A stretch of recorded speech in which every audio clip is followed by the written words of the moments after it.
Hey, brothers and sisters, Derek, Chad, back again. Wanted to give another update, kind of fill you guys in on what's been going on and what is to come in the near future. First thing is that we're going to have some visitors in town in plant on Monday. Mark Royce and Phil Keenel. They are fairly high up in the GM organization, and they're going to come in. They're going to do a quick tour of the plant. They're going to have conversations with the Key Four and the shop committee, and then they're going to have kind of an interactive Facebook Live with some folks from the floor. So this is not in any way a punitive visit. We're not in trouble. They're not coming to do or slap our hands or anything like that. This is simply a workplace of choice thing. So they want to come and kind of see how we can do a little bit better, what sort of plans we have to do better in the future. So you'll see some traffic out on the floor, but again, this is not in any way, shape, or form that we're in trouble. They're going to try to visit a lot of the different plants, kind of like Mary did last year. So look forward to that coming Monday. If you haven't yet, or you are interested in, we still have hoodies available at the hall.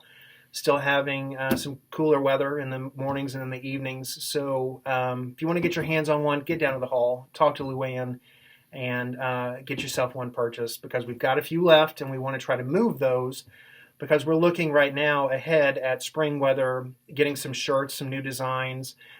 We've even got some new vendors, new union vendors that have brought us some prototypes to use and to look at that we may end up going with. So the faster we get through the hoodie process, we can get on to getting some shirts ordered as well.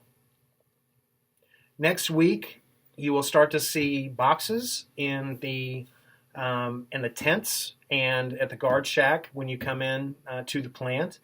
And it's a canned food drive for Bertha's Mission. So they usually put together a big Easter meal, which is coming up at the beginning of April. And they've reached out to us for a little bit of help. So if you've got non-perishable canned goods that you want to donate, starting next week, you'll see those boxes at the entries to the plants. So help us out, help out a great cause, Bertha's Mission. And you'll be seeing that very soon. So keep your eyes open for that. From Ergonomics, Justin Marshall wants to remind everybody that the warmer weather is going to be here before we know it. So if you work at a station and you have a fan or you need a fan, let's start asking that question right now. If you need repairs or you need to get one installed, start raising that issue now before the heat gets here. It'll be easier for us to deal with in March than it will be in June. We want to make sure that everybody's taken care of and that they're comfortable at their workstation. So be thinking about that. If you need repairs or you need extra or a new fan, reach out to your supervisor. If you can't get any response there, then put in a committee call. Let us know and we'll see what we can do for you. From the Apprentice Committee, Brother Rick Coda wants to give a congratulations to our newest Journeyman die maker, Jesse Newby. Jesse turned out on February 18th, so if you see him on the floor, give him a congratulations, and welcome, brother. Congratulations. From Safety, Jeremy Gilbert wants to pass along this message. He's been having a lot of dialogue with Plant Safety, the Plant Safety Review Board, with us about some issues that we're having in the melt area. So if you don't have to be in that area, please try to find a way around it. If you must travel through there, go through with a lead and make sure that you're making that eye contact with whoever's driving in there. We're having issues with people walking around or surprising some of the drivers. Again, these are union brothers and sisters that we do not want to put in harm's way. When they're trying to charge a furnace or when they're trying to pour metal out of the ladle. So take a little bit more caution. If you don't have to be in the melt area, if you don't have to travel through there, please don't. And if you do have to be in some way, shape, or form around a hot metal truck, either charging, lifting, or pouring, wait just a couple minutes and let them finish their task. Give them plenty of distance so they can feel comfortable in doing what they're doing, and it will also keep both of you safe. So try to be mindful of that as we go forward. The last thing I have is union meetings. As most of you know, International President Rory Gamble put out a letter a few months ago, basically with the strong recommendation that we do not have union meetings, and he put the date of April 15th as kind of the deadline. So we've not heard anything different, so we are expecting that that is still the deadline unless told otherwise. So kind of be looking to the possibility that in the next couple of months that we're going to start having union meetings again. We know they're important. They're important to us. They're important to the members on the floor. But it's coming up. So we're going to kind of go on the direction that the International sets for us. But as of right now, they have not made anything different known to us besides the April 15th deadline.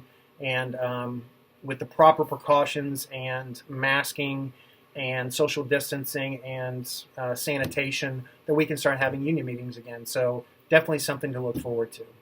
That's what I had. Toss it over to Chad. Thanks, Derek. One of the things also I want to touch on, we have a sub-council coming up next week. So we might be able to get some information from that sub-council. It's the first meeting that we've had since COVID.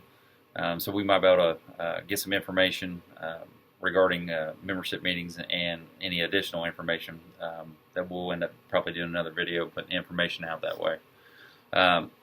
COVID numbers continue to go down, which is a good thing, not only for us but for the country.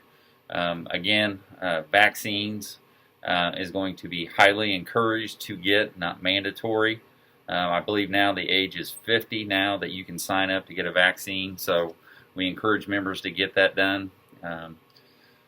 Snow day, we did get that resolved. If there's anyone that did not have in a scheduled vacation or did not receive their snow pay on that day, get with your supervisor and try to resolve it that way. If you can't, then give us a call and we'll get down and try to resolve it. Expired permits is a ongoing issue, but if you do have an expired permit, that means you cannot perform that work. Let your group leader know you're expired. They can get with the training department, Kevin Beasley and Lincoln Reese, to get you set up in a class to get you recertified in that particular area. But again, if you are red, you cannot perform that work. We had our GMS internal calibration last week. Defiance came down. We want to give a thanks to the Defiance folks for coming down and helping us out with that. Our new score now is 44.8. It did go down. We're in a difficult spot, but we can pull ourselves out of this. So I believe we have our audit coming up the first week of April. So we have a lot of things that we need to work on. You'll probably be seeing Nicole and myself going out doing board reviews. We've actually been doing those for a little while now. We will continue to do those. If you want us to come do a board review at yours, let us know. We will come down. We have done several, and we're going to continue that. That's something that she is taking a hold of and really pushing. So hopefully some of these issues on these boards we can get resolved. So that's a good thing. The chip issue, it still continues to affect the industry as a whole. There is certain plants that are being shut down because of it. As far as our facility goes, it has not affected us in that way. It could affect us in, as far as maybe some overtime, things like that. But right now, we continue to run every week, and that will continue. There hasn't been any discussion of that changing. Negotiations. We are making some headway. We're hoping that we might be able to get something resolved here soon, and get that out to the membership. I know a lot of people have been asking about it, so we continue to work on that, and hopefully we will have that summed up shortly. But it has been definitely a long process. I know that I've talked to other chairmans, and I'm not aware of any other local that has a local agreement as well. So it's not just Bedford that's struggling with getting a local agreement right now, but we are getting close. Hopefully, we will have that done and have that out for the membership so that everyone can see what we've got. Moving forward, I just want to take a minute to thank the shop committee, the appointed people, for the job that they've been doing. It's been a very stressful time for everybody, members on the floor, from COVID, from the strike, from emergency status, critical status. It's been a whirlwind. So I want to thank everyone. I want to thank all the support that's been going on, because it has been difficult for everybody. But we're going to get through this, just like COVID and everything else. So hang in there, and we will be, hopefully, after we get negotiations, then you'll get to see us more out on the floor instead of us being tied up in meetings. And believe you me, we're all looking forward to that day. So we will keep you posted whenever we do have a tentative. So keep your eyes and ears open for that, and stay safe. And we'll see you soon. Solidarity. Solidarity.